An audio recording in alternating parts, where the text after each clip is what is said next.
The following is a production of DallasCowboys.com and the Dallas Cowboys Football Club. How about them Cowboys? Yeah! Go Cowboys! Blowing out of the backfield, exploding down the sideline. This is Hangin' with the Boys, presented by Wingstop, where flavor gets its wings. Now, your hosts, Nate Newton, Kurt Daniels, Jesse Holley, and Shannon Gross.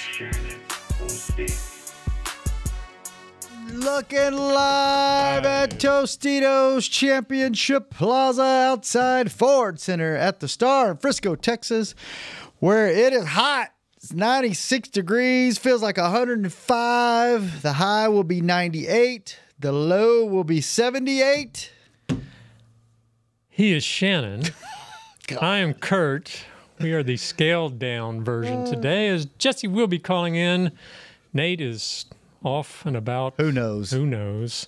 Got Paul in the back, keeping us live. Together, we are the sports talk equivalent of Braille. People feel us when we speak.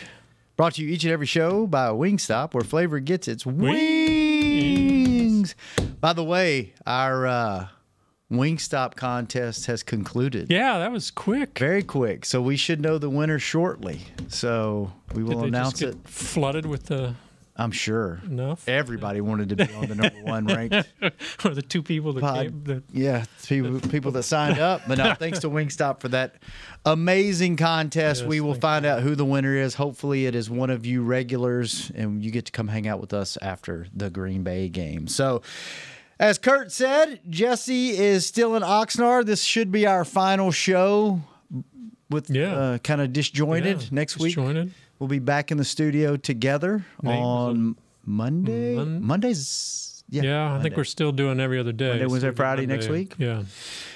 And then the season will be here. So Jesse will call in a little bit. We have no idea where Nate is. He let us know about an hour before the show. Last minute. I'm not here, fellas. Not here. Don't know where he is. Have a good show. Hopefully all's well. All is well, hopefully. I don't know about us. How you been? You good? Good. Yeah, it's been a crazy off season, but doing well. Yeah. Everybody's pretty excited. Crazy off season personally or team-wise? A lot of well, it's always team-wise, but just a lot of projects this off season. But it's been fun. It's been good. Been busy. So. Yep. So we touched on it briefly, I think last show. Jesse was talking about the Netflix premiere. Yeah. And here in the local media, everyone was analyzing the sound bites from what Jerry said before on the blue carpet, and the one that stood out was it's a soap opera 365 days a year, which, listen, that's been a byline in this building for years. Like as employees, we say that, right? Yeah. And we know a lot more than what the general public knows. So behind the scenes, it's even more like, oh, really? That's happening? Like, that's really happening? That happened? I mean, anytime you work in a building where a helicopter lands on your practice field, and, you never know. A-Rod might get off of it. Stephen A. Smith may get off of it. Kevin Costner may get off of it. You just never know what's going to happen. Yeah, who's going to walk by? It's just crazy. Right. And so... But that really, in my mind, let me know that's what these contracts in training camp are about. It's, to me, like, I think they do it on purpose. They drag them out. I think they do, Kurt. There doesn't seem to be any other reason. So I mean, what other reason would there be? This is your, and Jerry's still saying, I expect him to play. He's under contract. He should be playing the first game. But from a football standpoint, if your goal and your purpose is to win football games, you want your football players to be in football shape the first football game of the football season. It's such a distraction. I don't get it. And not even the distraction part, but like what Jesse and Nate harp on, being physically calloused up, your skin's hardened, you don't bruise as easy, you being ready for foot. I mean, there's in shape, and there's no doubt in my mind, Micah, CD, Zach Martin, all those guys physically, cardio-wise, strength-wise, you are in physical shape. Yeah. But like, the two guys that play professional football that are on this show have always said there's a difference between being in shape and being in football shape. And you can't get football shape until you play football. Lamb even admitted it after, last year. So there's no other reason. I think they're going to get a deal done. I don't think there's any way they don't. But it seems like the tone seems more hardline this year. And you know what? It seems, and maybe it's just me, maybe because I haven't been in the building the last 2 or 3 years, but it seems to me like with each one of these, it gets a little more, it seemed pretty hardline with CD. So this one seems a little more hardline. Yeah, this one seems worse to me. There's more, Jerry's like, he's got a contract. He's got a contract. I don't remember him really talking like that with CD, and I could be forgetting, but I don't know. It seems different this time, and I still think they're going to get signed. Right. I mean, they have to, but if they don't get it signed, do you think Micah plays that first game? Yes, I think he will. I do too. Yeah, that's just too much money. Too much money.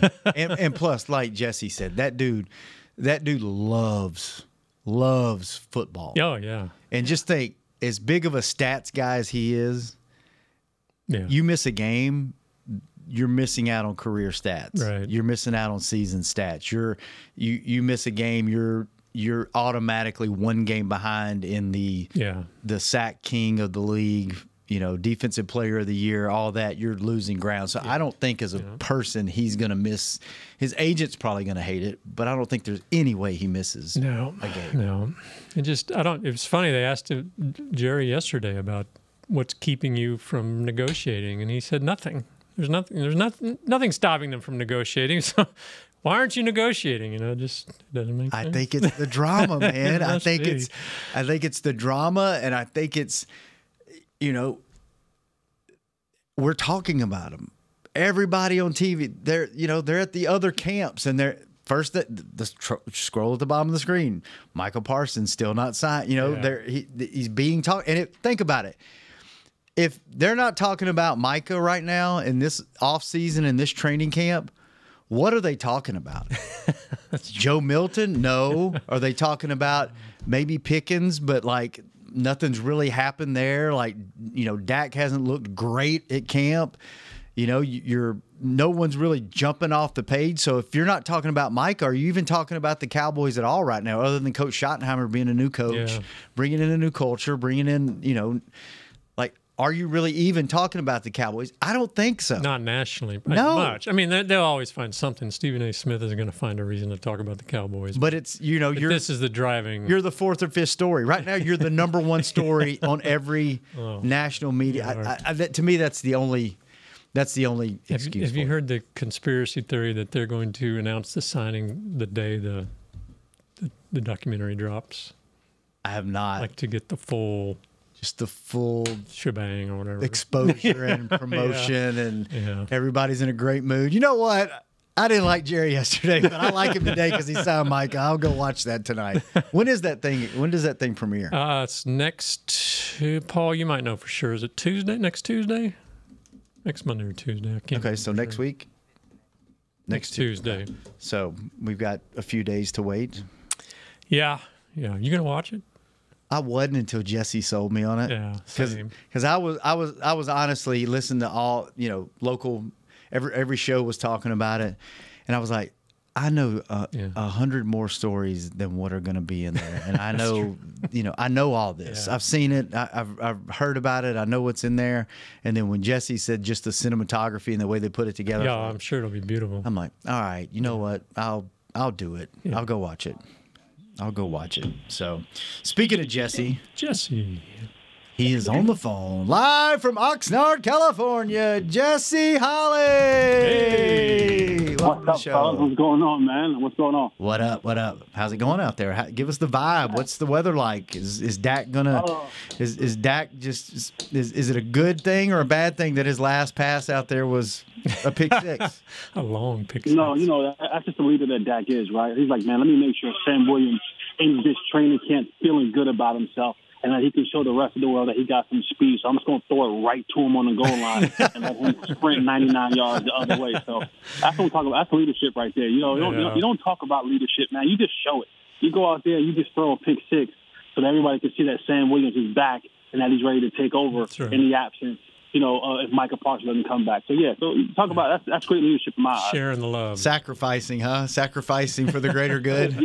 yeah, of course, man. I mean, it's not like Dak didn't throw 100, training camp touchdowns that, nobody wants to say, oh, well, he's the greatest thrower since John Elway. No, but the 1 pick six that he throws, they're like, oh, see, that's it right here. We're in midseason form.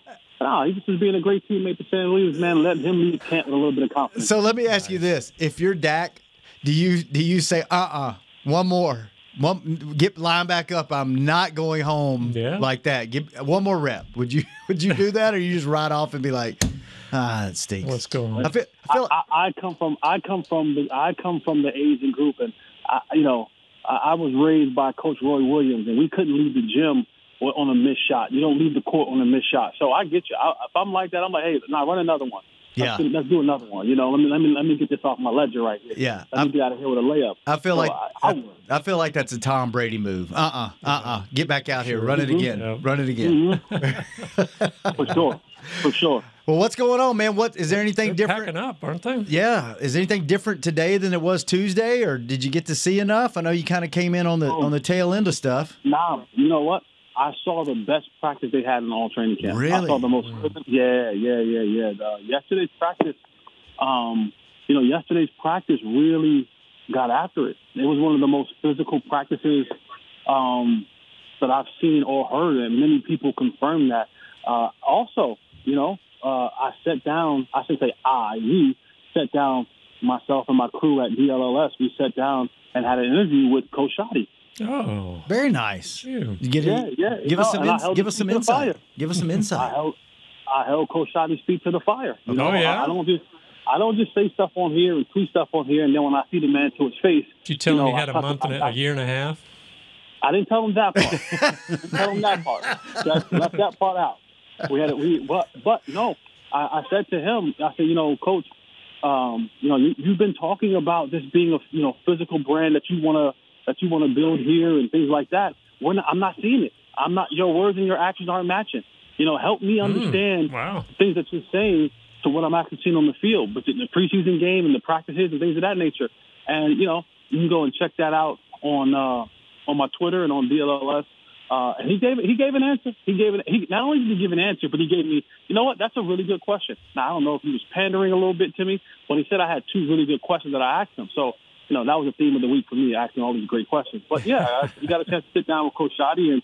And for me, it was, again, you guys know me, right? Like, I'm not the guy that's just going to just say anything crazy for shock value. And you also know I'm not afraid that if I have to face the man to man, that I'm okay with saying it to his face. I've always believed that. Like, I'm not going to be the guy that tweets stuff and says stuff, and then if I have to see the man, tuck my tail. So it was a really good, mature conversation that we had with Coach Shoddy, and he gave answers that people really loved. But I had to. That's what I brought to him. All right. Well, it sounded like yesterday they were pretty physical. Yeah, you know what? They were, and I asked him about it because he even threw Marquise Bell. He threw Marquise Bell out for a couple of plays because there was a pass play there was a reverse to Mingo, and Mingo kind of got up the field, and Mingo kind of dipped his shoulder a little bit, and Marquise Bell laid the boom on him, knocked him off his feet and into the sidelines, and so. Coach was like, he said, I want my guys to go to the edge. I just don't want them to go over it, but I want to make sure that we're keeping guys up off the ground. And so, but yesterday was one of the most physical practices that they had. And I'm hoping in preparation because they're getting ready to play the Baltimore Ravens. And, the Baltimore Ravens, that is their style. And I mentioned this earlier today on my show. And I said to them, to the guys, I said, there's a difference between a culture and a way. Right, the good teams, you hear the Patriot way, you hear the Raven way, right? And the Cowboys are trying to build a culture. It's not a way. It's not a way of life. It's not a way of living. It's not a way that they go about things. They're trying to build that. But if you know the Baltimore Ravens, the Baltimore way is a physical brand of smash mouth football. So I hope the guys are getting revved up because they got a big matchup this Saturday against the Baltimore Ravens. You don't want to go 2 weeks in a row, getting your lunch money taken. So what's their schedule like? They're packing up now, or when do they fly back? Tonight. So they had their final walkthrough this morning. Yeah. After yesterday's practice, you should have seen the trucks. The trucks were getting loaded up. Guys' equipment was getting thrown in. They shut the servers off, and the Wi-Fi was getting low. They were ready to get up out of there. They had a glorified walkthrough this morning, and after that, these guys are getting on the plane and coming on back home. Yeah, I think by the time our show's over, they'll be pretty much buses will be pulling out. So. Sure, they're ready to go. Another one down in Oxnard, huh? Yeah. Man. What are you doing the rest of the day, Jesse? Yeah, I'm actually in a shuttle right now headed to the terminal. I'm going home, too. Oh, you're going home, too? Nice. Very nice. You're on the bus? You're on the bus? Yeah. Yeah, she's whipping this thing, blowing the horn, whipping it. I heard the horn blow. Gate. What made it physical? What makes a practice physical? The hitting, the guys willing to want to make contact, not just thudding up to thud up. Like, you see a lot of times guys will run by and just tap your hips or, run by and be like, ooh, I got you. No, these guys were meeting guys in the hole. These guys were, dropping their shoulders, banging. The noise started talking, the chatter started talking. Even Marquise Bell, when he laid the hit on Mingo, the chatter was going back and forth, and the offensive defense chirping at each other. And then, Marquise Bell yells to the offense, y'all wasn't saying that poo-poo when the Rams was whipping y'all ASS. And I'm like, yeah, I like that. Wow. I'm like, yeah, I like that. And so, that just got everything revved up. And again, guys were, Coach always talks about, hey, I want my guys playing with lower pad level. And what he means by that is you see a lot of these guys vertical, upright posture, right? You can't play football upright. This game is always played. In a ready position, and so he wanted his guys to get lower and play in a much more ready stance. And so yesterday, you saw that. You saw those guys playing with lower pad level. You saw those guys willing and ready to initiate the contact and be physical with one another, because that's the only way that you get to that way, right? Like, not the culture, but the way. If this team is going to become a physical football team and it's going to be the way, the standard, then they got to do it in practice. It starts in practice. It starts with each other, and we build that callus then, and then now we take it to the field. So yesterday was one of those days where they really put together. It's good to hear. How do you – so you said that Marquise Bell got kind of kicked out of practice for a couple of plays. Not kicked out of practice, but he was in the starting group, and they kicked him off the field for a couple plays, and then they let him back in. Yeah, but Mingo pretty good. You go from, two-hand touch and just kind of hitting, light, little smack on the shoulder pads to actually having a physical practice. And you know how it is, Jesse. If you're physical and the other guy's not physical, somebody's either getting hurt or pissed off. Yeah. Do the coaches go around before a practice like that and be like, "Hey, I want you guys to get your pad level low, and I want you to hit and run through some tackles, stay off the ground," or does it just develop and happen like that? When you put pads on, it is an unspoken rule.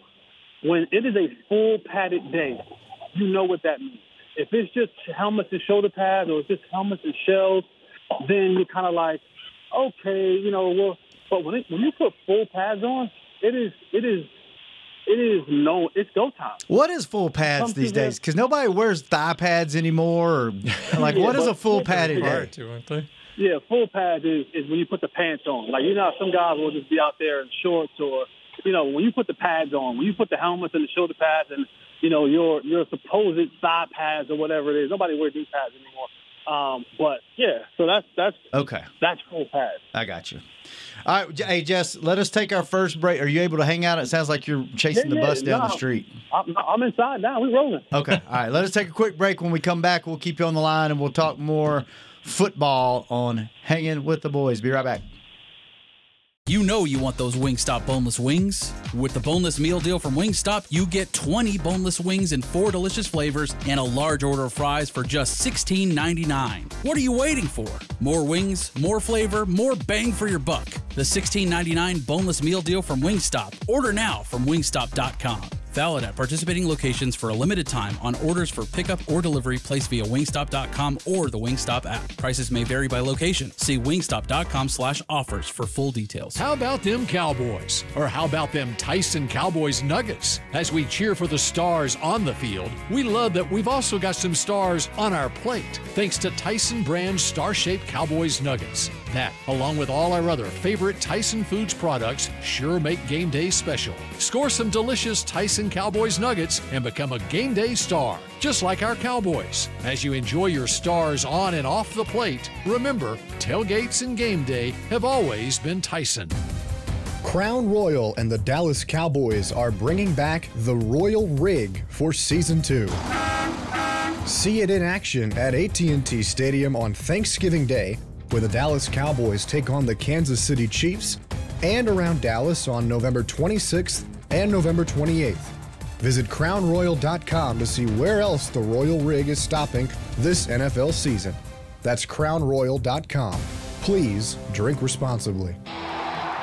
Cowboys fans, SeatGeek is the only primary ticketing partner of America's team and here to help you experience all the action this season. SeatGeek makes it easy to find the perfect seats to the perfect game, so you can be part of all the touchdown celebrations and momentum-shifting takeaways this season. Whether you're getting tickets to Cowboys games or to any other live event in DFW, SeatGeek is the place to do it. SeatGeek is the official primary ticketing partner of the Dallas Cowboys. SeatGeek. Back to Hangin' with the Boys. Welcome back to the second segment of Hanging with the Boys, brought to you each and every show by blockchain.com. Thank you, blockchain.com. Kurt Daniels in studio with me, Shannon Gross. Nate Newton is parts unknown today. We have no idea. And Jesse Holly is making his way through the airport terminal at LAX. I'm with you guys. Yeah, we're rolling. He's back. He may have to put the phone down to go through the scanner there in what is it, the what do you call it? I go through airport security? TSA. TSA. There we go. I couldn't. I don't know why that failed me. I was wanting to say TABC, and I was like, that's not it. That's not it. So Jesse, what was your overall your trip out there? What was the vibe? You know, Nate was out there. He gave us his thoughts. What, being around some of the guys, talking to some of the coaches, what's your feeling on the season going into? What do you feel is different this year than it was last year? Honestly, there's still a lot of questions, man. Yeah. There's still a ton of questions that need to be answered for this football team. They're going to continue to evaluate guys in training camp. They're going to continue to evaluate guys in these preseason games, but it's still a lot of questions. We still don't know about the secondary. Yeah. We still don't know about, can this defensive line stop anybody? We have a good feeling about what we have at receiver, but we don't know what this running game is going to be. We don't know what this offensive line is going to be. There's still so many questions that need to be answered that haven't been answered. And I think, they're still trying to figure that out. I think we're going to see a different approach from Coach Shoddy this next game. The thing about Coach Schottenheimer is he's an honest man. I like to believe that he's an honest man somewhat. But he's also very a self-aware man, and he hears the talk. So he hears the chatter about what happened in that preseason game and how they came out with 6 straight passes and, how you're not running the football like you want to. So, how guys didn't play the last game. So I think you're going to see a different I know for a fact you're going to see way more guys play in this football game than you did the last preseason game. But again, the answers to the questions that we had in January, in February, in March, in April, in May, in June, still are there in mid-August. They don't know. They cannot give you a definitive answer of what it's going to be on the offensive line. They're still, Mazi comes out, he makes his statement like, I got to be – we all know you got to be better, bro. We all know. We've been saying that for 3 years. So they don't have an answer up front. cornerback-wise with the injuries and stuff like that, they're trying to hope some of these guys come along. But right now, they don't have an answer. They're hoping Kaya Elam works out and Deron Bland works out, but they don't know who's going to play the slot. They've worked out, not worked out guys, but they've tried different guys in the slot, in practice, in the game. So, again, the questions that we have, linebacker, the questions are there, and they have not gotten a definitive answer after 3-4 weeks of training camp here in Oxnard. Yeah, that's what I mean, there's 3 weeks. The opener's 3 weeks from today. And especially to me, secondary and defensive tackle are just two glaring question marks. And I don't know, how do they fix this? How do they solve those questions and get the answers in 3 weeks if they haven't been able to do it in 6 months or whatever? Yeah, I think they continue to evaluate these guys, try to put together a plan for these guys, but make no mistake about it. Will McClay's, Jerry talks about, football being a 365 day a year thing. That goes for Will McClay too. So betcha bottom dollar, Will McClay, he's looking at different teams and seeing who has availability, some players that they may have had their eyes on other teams, because when we get to that point of roster cuts need to be made and guys, that you have that window of open kind of haywireness of guys being released from the rosters, they want to be front and center to pick some guys up. I said the other day, even when it comes to backup quarterback, we might not even have a backup quarterback on this football team on this roster. Yeah. You know what I'm saying? Honestly, because right now, Joe Milton, he is not ready to be your backup quarterback. If for whatever reason, there was a game Saturday and it was a regular season game and Dak Prescott happened to be kidnapped by Martians, Will Greer's your backup quarterback. I'm telling you, Will Greer's your backup quarterback. So I don't know if they're willing and ready to go into this season with their backup quarterback being Joe Milton and Will Greer. That's just my hunch. This is no inside information. No one talked to me. I didn't talk to anybody.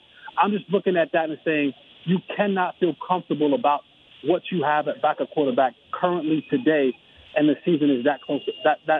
Close from being here. But remember, you still have that.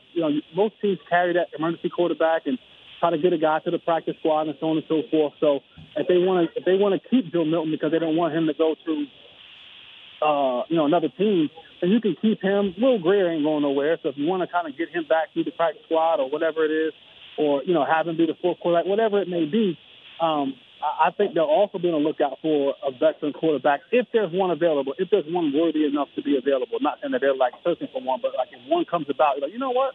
If Cooper Rush, for example, gets released, I don't think he's going to get released. I know he has a contract in Baltimore, but someone of that kind of style, of that caliber, of that those type of years in, I can see that can be a guy. They say, you know what? Come on over so we can feel a little bit better about our backup quarterback situation. And that's why you're not seeing Will Greer and you're seeing Joe Milton this weekend, right? Is because they know what they've got. Shoddy said, we know what we got in Will Greer, right? So you know what you got there. But do they know? Right, that's my question. Is would you rather see I think you know what you got in Joe Milton too, right? Not ready to be a backup. Which one would you rather see get reps this weekend? I get why he's doing it. I do. I get why he's saying, we have a better understanding of what Will Greer is, right? We know we have film on Will Greer. He's been around the block a little while, so we know a little bit about what he is. We're still trying to figure this whole thing out about, is Joe Milton just a live arm? Is there something there? So I get the evaluation. It's more so trying to figure out, or the layers that you have to figure out with Milton than it is trying to figure out what you have in Greer. So I think that's the biggest thing. But they don't know about either one of these guys. What they're really doing is they're praying to whatever God they believe in, okay, whatever shrine that they pray to, that Dak Prescott stays healthy. Because if these are the two guys that you have to go into this season, at least when we know with Cooper Rush, we can get a couple games in there. I don't know if that's a real life thing with the guys that you have backing up Dak Prescott right now. And is that why you're not seeing Dak at all this preseason? Is because you're just saying if something freakish were to happen, you start off the season going, we're done. Yeah, Yeah. Yeah. I mean, And that's, would you play? Would you play him at all, just to kind of shake the rust off, put him in there for a series, just to get some timing? You guys know where I stand on that. I'm old school. And I think he should play. Yeah, right. But I'm not ignorant to the fact that I know that Jerry Jones is like, I can't afford both on the field record wise and monetarily with us having these many primetime games of not having number 4 out there. I'm not trying to pay this dude $60 million to be sitting in the stands, to be, a guy just viewing the game. So I understand it all. But I don't know, man. We play this game of football, and I say we, not us, but them, this game of football, but we're doing more and more to have players stop playing the game. Like, I don't understand it. Less practices, less pads. They don't want to play in the preseason. It's just a lot of stuff and fluff. And, in order to be good at football, you have to play football. That's just what it is. All right, let's take our second break. Jess, you good, or you want to? No, I'm good. You I'm bounce? good. Okay. I'm getting close to security, so what happens is I'll tell you, and I'll put you on mute till I get through the gate, and I'll jump back on. All right, we'll take our first break. Maybe that'll happen while we're on break. If not, we'll deal with it when it happens. Are you in the line right now? I'm in the line. I'm in the line. I'm trying to get to the belt. I'm trying to get put the thing on the belt. Everybody looking at you like, what's this guy doing? Yeah, he's like, don't worry about it. I'm on multiple podcasts. I'm on TV. Leave me alone. You All should be listening so they can carry this to their barbershop. All right, we'll be right back with Jesse Holly live from airport security in LAX on Hanging with the Boys. Be right back. Cowboys fans, SeatGeek is the only primary ticketing partner of America's team and here to help you experience all the action this season. SeatGeek makes it easy to find the perfect seats to the perfect game, so you can be part of all the touchdown celebrations and momentum-shifting takeaways this season. Whether you're getting tickets to Cowboys games or to any other live event in DFW, SeatGeek is the place to do it. SeatGeek is the official primary ticketing partner of the Dallas Cowboys. SeatGeek. Crown Royal and the Dallas Cowboys are bringing back the Royal Rig for Season 2. See it in action at AT&T Stadium on Thanksgiving Day, where the Dallas Cowboys take on the Kansas City Chiefs, and around Dallas on November 26th and November 28th. Visit crownroyal.com to see where else the Royal Rig is stopping this NFL season. That's crownroyal.com. Please drink responsibly. How about them Cowboys? Or how about them Tyson Cowboys Nuggets? As we cheer for the stars on the field, we love that we've also got some stars on our plate, thanks to Tyson brand star-shaped Cowboys Nuggets. That, along with all our other favorite Tyson Foods products, sure make game day special. Score some delicious Tyson Cowboys Nuggets and become a game day star, just like our Cowboys. As you enjoy your stars on and off the plate, remember, tailgates and game day have always been Tyson. You know you want those Wingstop boneless wings. With the boneless meal deal from Wingstop, you get 20 boneless wings in 4 delicious flavors and a large order of fries for just $16.99. What are you waiting for? More wings, more flavor, more bang for your buck. The $16.99 boneless meal deal from Wingstop. Order now from wingstop.com. Valid at participating locations for a limited time on orders for pickup or delivery placed via wingstop.com or the Wingstop app. Prices may vary by location. See wingstop.com/offers for full details. Back to Hanging with the Boys.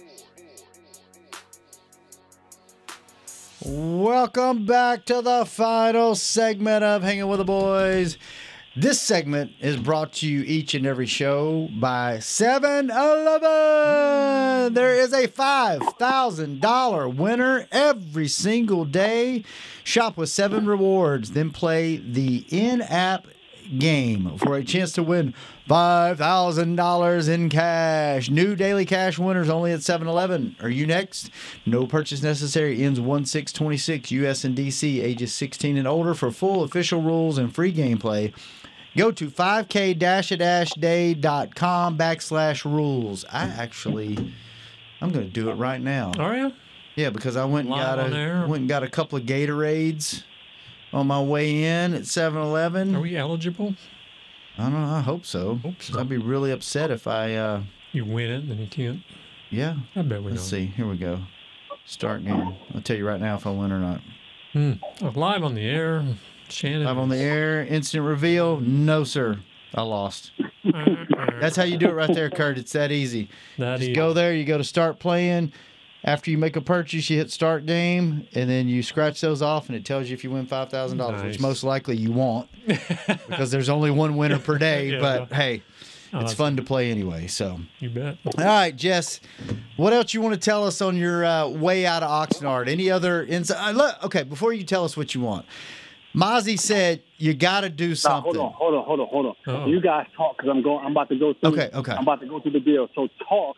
Okay. And then when I get through this, pick it up. 2 minutes, I'm gonna jump back on. That works. We'll get to the Mazi thing in a minute. What are you? I'm feeling sorry for Mazi. Can I say that? That's what I want to ask Jesse about. At what point does it click? You know, I've always wondered this. We're all decent looking guys. Me, you, Nate, Jesse. Hope so. Some of us pocketbooks are more attractive than others, which makes you go up a couple of numbers or half numbers on the scale, right? Zeros. You know, at some point, you got to realize how ugly you are, right? And and then you realize, like, okay, this is the level that I'm going to get the rest of my life, and you kind of relegate yourself to like, okay, this is it. Yeah. If I'm gonna procreate, I gotta swim in this pool over here. I can't go swim in the day club pool. Box your weight, whatever. Yeah. I wonder with athletes, and we'll ask Jesse when you come back, like, how mentally tough is it when you get drafted as a first rounder and you realize, like, you just aren't that good because you've been the man your whole life. And then you even get drafted and then the talent doesn't equal the expectation, how mentally tough that is. It's got to be hard. It's got to be tough. We'll ask him when he gets back. I just feel like, he said that he's had 3 defensive coordinators in 3 years, and he said that wasn't really a problem. But I got to think, one asked him to lose weight, one asked him to gain weight. Now he's back to losing weight. It's just. But Kurt, if you can play, you can play. That's true. Like if like Tyrone Crawford, they had him going up and down and inside and outside, and like, you can play football. You can play football. That's true. That's true. You may have to adapt a little bit, but like if you can play, you can play, right? Yeah. Like, if you can catch, you can catch. Yeah. Like, you may not understand the routes. You may not run them the right way. But if you can catch, you can catch. And you can figure all the other stuff out. So, what are you looking for? Are you even going to watch the game this weekend? Yeah. Well, I have to do some writing during the game, so I'll watch it. There's a lot. I do hope some of the starters play. I'd like to see them get some reps in to kind of just, like you said, shake the rust off some in live action. I'm back. Hey, all right. He made it through. He's not in a holding. He's not in somewhere. Cuffs. We got a question for you. Mazi said, you got to go do something. I'm a first-round pick. And then he also said, he's had multiple defensive coordinators since he's been here. He said that wasn't the problem. And Kurt and I were just talking about, if you can play, you can play. How disheartening is it for a player when you've been the man at every step of your career and you get drafted expected to be the man in the first round, and then you have to come to the realization, like, I'm just not good enough to be where I need to be? Like, how mentally tough and disrupting to your life is that you just hit this brick wall and all of a sudden you're just not good enough no matter what you do? Yeah, I think for him, for anybody, it has to be a bit frustrating because, again, you believe in yourself and you believe in the talent that you have. And then, what happens is you get to this league and you realize you are the best player on a team. These are the best players in the world from every team.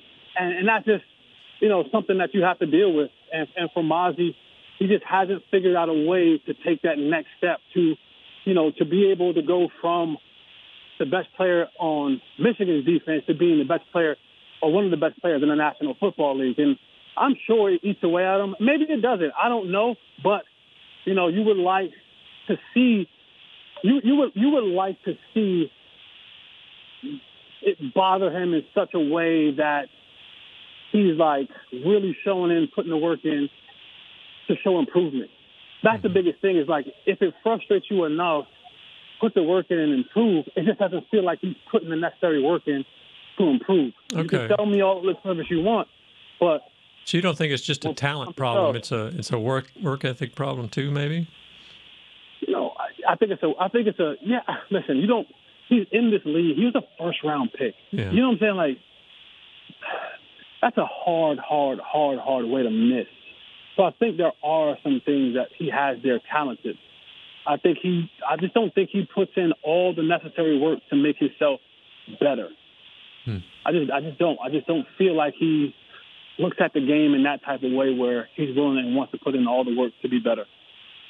What will you be watching, or who or what will you be watching this weekend offensively and defensively? Any specific players, any specific schemes? Yeah, I'll be in my Nate Newton mode. I'm watching your right guard, Tyler Booker, who Coach Schottenheimer said will be playing this weekend. Mm-hmm. And I'm hoping and praying for that Nate Thomas, who had 10 snaps last week and was decent. Was decent in his 10 snaps that he had last week, that he plays upwards of 25, 30, 40 snaps this week, and see if, he can't continue to work himself through, the evaluation process at that left tackle position. So definitely looking at those guys up front. Joe Milton is Joe Milton, right? Like Joe Milton he's an experience. Is he going to do something good? I'm sure he will. Is he going to overthrow somebody by a country mile? Bet your house. You know what I'm saying? Like, is he going to break somebody's fingers on a 5-yard out route? Probably. He's Aroldis Chapman 8 yards away with a 106-mile-an-hour fastball, right? Like that's what they're getting with him. I did see them working a lot more with him in practice this week with, hey, take the profit, take the check down, take the pass right in front of you. But Joe's – and this is the thing, what I try to tell people, because there's two things. People try to tell me, well, what if he does something in the next 2 games? And I go, if he does something good in the next 2 games, does that erase what he hasn't done in the last 6 months? For me, it doesn't. Right? For me, it doesn't. But also the thing with Joe is, while they're trying to get Joe to understand the totality of what it is to be an NFL quarterback, you have to break years and years and years and years of Joe being able to just, I have the strongest arm in the park. He had the strongest arm in Little League, high school, and college. Yeah. So he always thought that I don't have to be on time because my arm can get it there. I don't always have to be, have the anticipatory ability because my arm strength will get it there. And what you're realizing now is at this league, that type of stuff doesn't fly. You've got to have the anticipatory stuff that goes along with it. Can you learn that, the touch, we know he can throw it hard, but can he throw it in there? We saw him overshoot guys. Can that be taught? Can he learn that, or is it kind of a – Yeah. Okay. Yeah, it's going to take – here's what he's faced with. It will take time, but this clock is ever changing. It's never not moving. So is someone willing to put in 2-3 years of off-season work, training camp, season work, off-season work, training camp, season work for him to finally get to that point? If this was the 1990s, early 2000s, where quarterbacks set, you know what I'm saying, for 2 or 3 years before they were expected to go out there and play, then sure, you may have something special on your hands. Problem is, we don't live in that day and time now, right? You have to be able to come and show and prove right away, right away. Or they move on. They move on to the next Joe Milton, and they move on to the next whoever. So it can be taught. I don't know what his timeline is from the Cowboys' perspective. Are they willing to put another 2 or 3 years into a quarterback like they did with Trey Lance and really wait it out and see if it all works out for them? So time will tell. As our friend, the great Nicky Spagnola would say, we'll find out. Jess, before we let you go, one thing that I can't believe we haven't talked about this more, maybe just because it's not worth talking about on this show, the entire training camp. I don't think we've really mentioned this position, maybe just very briefly. Where are we at with wide receiver? We know who 1 and 2 is. Where are we at with 3 through 6 or however many we're going to carry? What's your take on that, Jess? I don't know where people, and this is the internet for you. I don't. This is the internet showing itself. I don't know. It's crazy because there's this notion that somehow, some way, that Jalen Tolbert isn't your number 3 wide receiver. I don't know who believes that. I don't know who said that. I don't know why this is even a thing. Jalen Tolbert is your number 3 wide receiver. Book it, stamp it, put your house on it. Unless he gets hurt between now and September 4th, if they come out in 11 personnel, it will be CeeDee Lamb, George Pickens, and number 1, Jalen Tolbert. I'm sorry. I know that Flournoy is making plays, and they want to talk about Holden and all that other kind of good stuff. Cool. Kudos to those guys. And I say Tolbert because I think Turpin, he's in the rotation, but he is package specific, if that makes sense. Like, he's not your number 3, but he's going to play some running back. He's going to do some package things. He'll be there sometimes. If he's a 3rd wide receiver, it's something that they want to do specifically with him on that particular play. But Jalen Tolbert is your wide receiver number 3. He was that at the end of the season. He was that during the draft. He was that after the draft. He was that in OTAs. He was that in minicamp. He was that to start training camp. And unless he gets injured, and it's ending the season injury, between now and September 4th, Jalen Tolbert is your number 3 wide receiver. Okay. That is Dak Stones. They love him. He plays special teams. He is Dak friendly. Like, I don't know where this notion came from that these other guys are like on his heels and Mingo and all. They're not. Yeah, I've heard Mingo's name a couple times. Well, who's 5 and 6 then? I guess you could put. Say Turpin is like 3B or 4, whatever. How we want to put that in there? Then it's Mingo. Then it'll probably be Flournoy. Okay. If they keep 6, don't know if they're going to keep 6. Then they go with 5 because they may carry more backs. You know how the numbers go. Yeah. But right now, I can tell you, it's CeeDee Lamb, it's George Pickens, it's Jalen Tolbert, it is Kavontae Turpin, and it's Jonathan Mingo. Those are your 5. Yeah. Going to be. And don't get me wrong, Trayshawn Holden has had some good players during training camp. He's not ready to go out there and be your every down number 3 wide receiver. He needs some more time. There's some other guys that need more time, but he's every training camp, every team has this one good receiver who's really going to shine. That's Trayshawn Holden. Every team has him. Every team has a Trayshawn Holden. Every single team has a Trayshawn Holden. And that's not a knock on him. He's just not ready to step into that role. Yeah, going to be interesting with the numbers, with Turpin being that special team, special package guy, and then not really having a standout running back. You know, your tight ends, you need some depth there, and don't really have anybody that's stepping up behind Ferguson. So, be interesting final cuts to see where they keep the extra guys. So, Jesse, good luck on your flight, man. It'll be good to have everybody back in studio next week. Watch the game good for us, because I'm probably not going to watch it this weekend. If I do, I'll just watch the offensive and might be the only game I've ever just strictly not even taken my eyes off the offense and defensive line. Yeah. Just don't even watch the quarterback, receiver, secondary. I'm good. Just let me see what we got on the offensive line. So, all right, man. Have a safe trip. We'll see you next week. We out. Oh wait, Kurt, good seeing you. Yeah, I guess Jesse, good seeing you. Paul, thanks for keeping us on the air. This has been another episode of Hanging with the Boys. We out. There we go. This has been a production of DallasCowboys.com and the Dallas Cowboys Football Club. How about this, Cowboys? Yeah!